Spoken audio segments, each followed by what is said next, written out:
Okay, so hi everyone. My name is Stephen Sheridan. I'm the Regional Skills Planning Manager for Skills Development Scotland. If you're not aware of SDS, we are the Scottish Government's national skills agency, and we are set up to support businesses and people across Scotland, supply and meet their skills needs as well. So I've got a short presentation today, really just to quickly talk about the skills implications, and then just touch on the support that is available as well. And I think starting with a bit of kind of context, looking at the range of economic, labour market and policy issues that are currently affecting employers just now, we're already in a more challenging situation for employers to work in than previously, and Brexit will probably exacerbate this problem as well.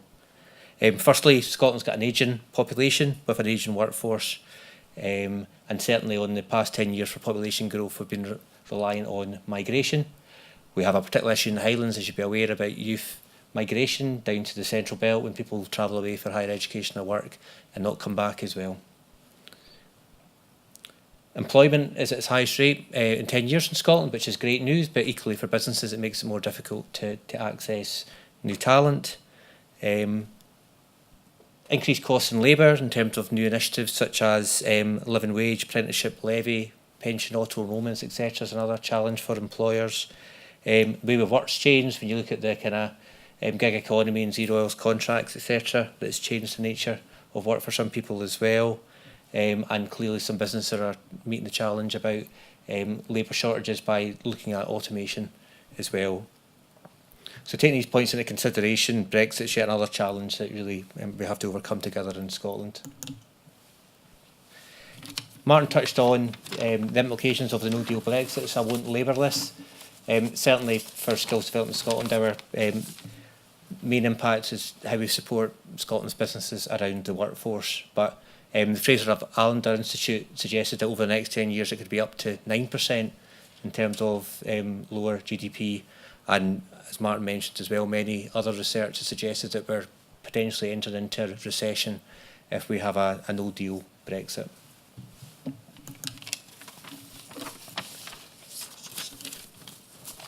It's a busy slide, but it just really demonstrates, I think, our reliance in Scotland PLC on EU labour. So we've got 140,000 EU nationals working in Scotland, and you'll find while they're centrally located around Aberdeen, Edinburgh and Glasgow, with 50% of all the nationals working there, the sectors that are really important to us in the Highlands and Islands are the ones that are going to be adversely affected. So when you look at accommodation, food services, tourism, manufacturing, etc., these are sectors that are heavily reliant on EU nationals. So in summary, what it really means for the labour market is a tighter labour market than you're already experiencing, and probably unintended consequences with kind of new skills and labour shortages. And the demographic challenges we have, as I said, particularly within the Highlands and Islands, with our young people leaving the area, and the effect that has on you trying to attract talent, as well as migration, is going to be exacerbated by Brexit. So on a slightly more cheerier note, I think really just want to spend the rest of my presentation just talking about the support that's available. So Martin's touched on the Prepare for Brexit website, and it's a very much a Team Scotland approach. So it's been HIE, Scottish Enterprise, Scottish Government, Skills Development Scotland, and many other partners as well, really getting together to try and make it easy for employers to identify what support is available and suitable for them. We would love to be able to say, here are all the answers, but I think all businesses are different, as we've talked about the kind of complexity of it as well. So the Brexit self-assessment tool on the website is really important to identify the areas that are a priority for you and where the support should come from. I think the message of kind of no wrong doors is a really, really important one. We're all in this together within the public and private sector, and really anybody can help with signposting to any other agency, whatever, if there is questions that we can't answer directly. So I think that's an important message to take away from today. By going through the assessment tool, it will identify hopefully the right people to speak to, and clearly it has other functions like keeping you up to date with news and resources, and highlighting any events that are coming on, and the Chamber have this event on as other events as well, so it's certainly worth looking at the website. So considering after Brexit there's going to be greater competition for talent and it's going to be harder to recruit key staff, I think it's more relevant than ever that you consider how you're going to attract the right people to ensure that you're in the best position kind of going forward for your business. And we've touched on this in a number of ways. You can still continue to employ people from the EU 27 countries, and you can do so with no deal up until 31st of December. Businesses will still continue to attract people out with Europe, but we certainly feel that probably companies may look more at homegrown talent and try to develop their own pipeline of talent and invest in workforce development. So our main kind of support SDS can provide in terms of helping employers identify their needs is our Skills for Growth. So it's a fully funded skills diagnostic proposal that we can provide to employers from 5 to 250, and you get basically 2 days of consultancy from what used to be IIP Scotland, which is now called Remarkable, and from an SDS advisor as well. And that gives you a detailed kind of plan in terms of your current capability and how to move forward in terms of workforce development. It's quite a straightforward process. My contact details at the end of the slide, and I'll be here after the questions and answers as well. But the first stage would be for a SDS advisor to come and speak to you, put you in touch with the consultant who will do the full diagnostic and develop, after doing a range of kind of consultations with your staff and customers, an action plan and recommendations how you can take that forward.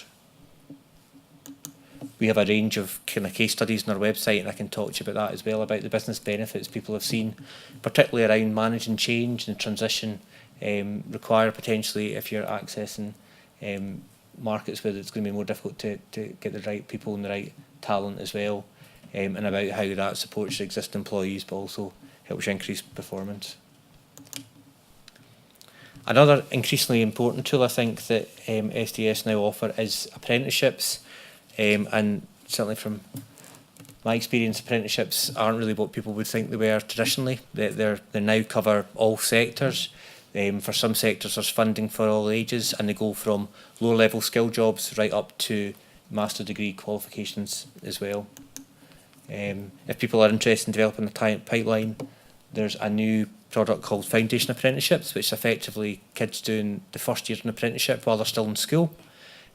So for employers who would take modern apprenticeships, that's obviously of great interest in terms of the young person will have done a year of their training while they're not getting paid by you.